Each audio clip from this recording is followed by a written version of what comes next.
What is up, guys? Welcome back to the channel. Did you know that you can export your timeline from Premiere Pro into any other software like Davinci Resolve or even Final Cut Pro? So you could use your typical workflow in Premiere and simultaneously take advantage of the awesome functionality in Davinci Resolve. If this is the first time you see me, I'm Eric, and on this channel we talk everything travel, photo and filmmaking. So if that's your thing, then feel free to subscribe to the channel and let's get started with the tutorial. Alright, welcome to my Premiere Pro window with a sample timeline that contains a few clips. What you want to do is go to the File tab and then search for Export and then select Final Cut Pro XML. That is not specific to Final Cut Pro only, so don't worry.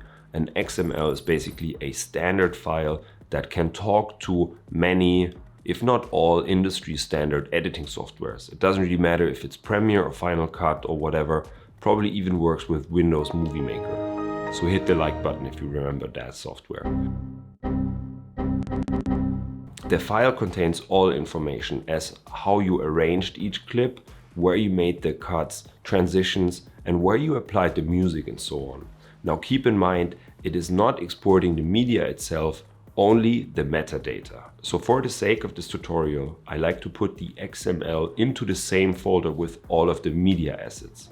Now, quick disclaimer, if different software communicates with one another, it's kind of the same thing as if you communicate like in a foreign language. You'll be able to do the basic translation and the meaning, but some detail might still kind of get lost in translation. That means if you have an extremely complex timeline with, say, like 50 different layers, you might have to do some manual tweaks to fix it. But if it is a timeline that is somehow manageable, I personally didn't encounter major issues so far. In the next step, let's send this timeline to Davinci Resolve.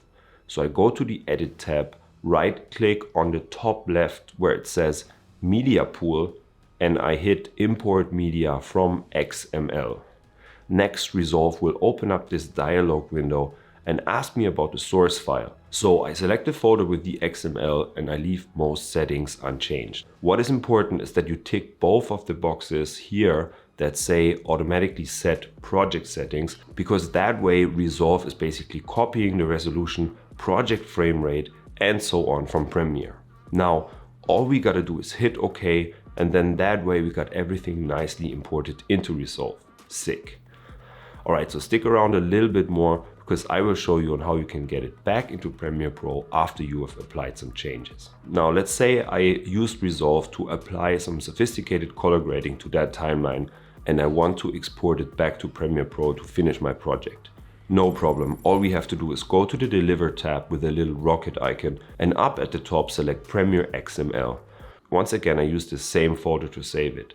Now I go back into Premiere, then I go to File, then I hit Import, and then I select the XML file.